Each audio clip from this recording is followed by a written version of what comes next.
Good morning. Welcome to Our Town at Comma Coffee. I'm Kurt Caraway, and this morning we're going to be talking with Rory Reid, candidate for governor. Right now we're going to take a short break for a word from our sponsor. At Carson, Tahoe, each of our 1,100 professionals brings something special to this region. My compassion. My experience. My skill. My knowledge. My commitment. My expertise. My dedication. But we all share one common goal. Your health. Carson, Tahoe Regional Healthcare. Here's to your health. And we're back. I'm talking with Rory Reid, Democratic candidate for governor. Great to be here. All right. How's your visit going to Carson City today? It's been great. Beautiful day. A lot of people to talk to. Can't complain. Yeah. Now I've noticed over the last year you've been in northern Nevada a lot. You've really hit this area of the state. It's like your northern strategy for. Well, I've lived all over the state. In third grade I was here. Oh yeah, you went to school here when you were. Yeah, Bordewick Elementary, long time ago. But I've never run statewide before, and I've spent most of my adult life in Las Vegas, so I have a lot of introducing to do. So I'm spending a lot of time here. I'm here every week.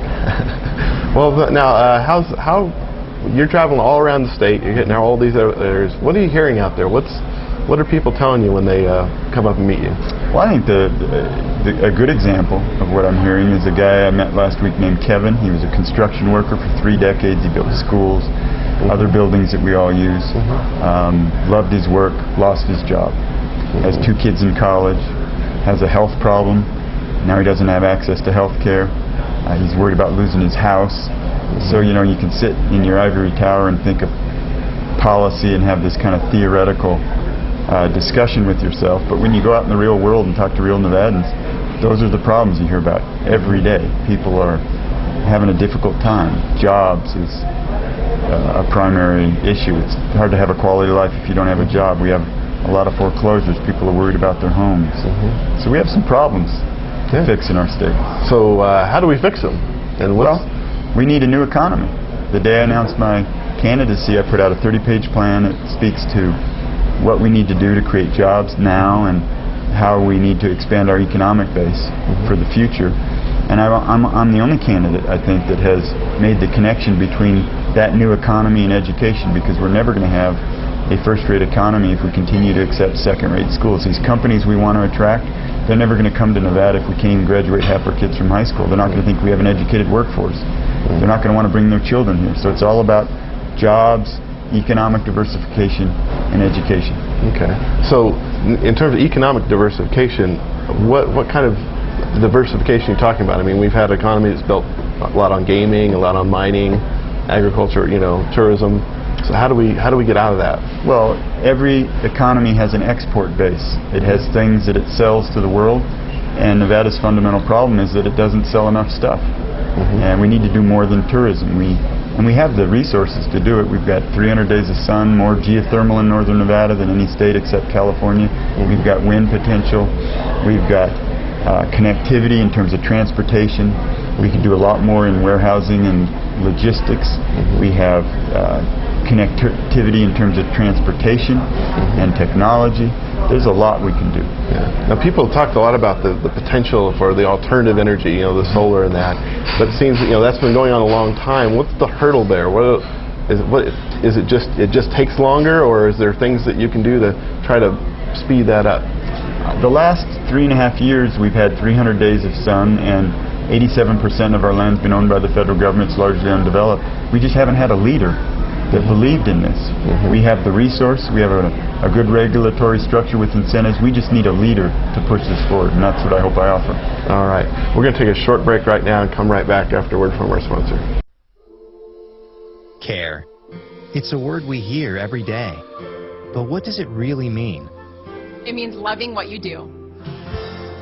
Care is respect, dignity, kindness, and joy. It means being passionate about what you do. Care is what we do every day. It means everything to my patients. I am healthcare that does care. I am Carson, Tahoe. And we're back talking with Rory Reid. Now, just a little bit ago, we were talking about education. As that is a a really fundamental part about what you want to do. But tell people a little bit more about what you envision for education for state. My wife's an educator, and for almost a year we traveled around the state talking to principals, teachers, and parents, administrators, so-called education experts, and we developed a plan that we think is what's going to transform education in Nevada. We need to take the power from where it is and transfer it to a different place. We need principals, teachers, and parents at the community level to have more control over their schools, and we need to take that power from bureaucrats here in Carson and in Washington, D.C. And if we do that, we'll deliver better education, and it will be more efficient. Well, I mean, that sounds like an interesting thing. I mean, people, especially people on the Republican side, tend to complain about the bureaucracy in education, and you're kind of, going along with that a little bit and trying to figure out how to... Well, I think somebody like me should tell the truth. I think that we do have a bureaucracy that burdens teachers and children with rules that might not apply to them. And I think that if we do what I'm suggesting, we'll engage more parents in the process, and we'll do what's best for the children sitting in front of those teachers. But if we're going to give freedom to teachers, we need to also demand better accountability measures. So I think there's something in my plan that might rub everybody a little bit, and make everybody in the education structure a little uncomfortable. And I think that's a sign that it's a good plan. If everything I said didn't cause any trouble whatsoever, then it wouldn't be real reform. Okay, that's an interesting way of putting it. Now, I mean, there's always been a lot of resistance to that kind of change, but in this kind of economic environment, when you're looking at, a huge hole in the budget, obviously this kind of gives you an impetus for pushing through stuff like that? Well, I think that this is a real opportunity. In political campaigns, you always want to contrast. You want to compare the two candidates and make a decision about which plan is better. And there's no clearer contrast than on education. I'm saying it's fundamentally important, that it's foundational to Nevada's success. Brian Sandoval, on the other hand, just wants to keep cutting it, like Jim Gibbons did. He wants to fire teachers. He wants to do away with class size reduction money. He is for funneling millions of dollars away from public education, notwithstanding the fact that 96% of Nevada's kids go to public schools. I just think his answer on education is wrong, and I think that's what people increasingly are supporting my candidates. And you have kids, and you're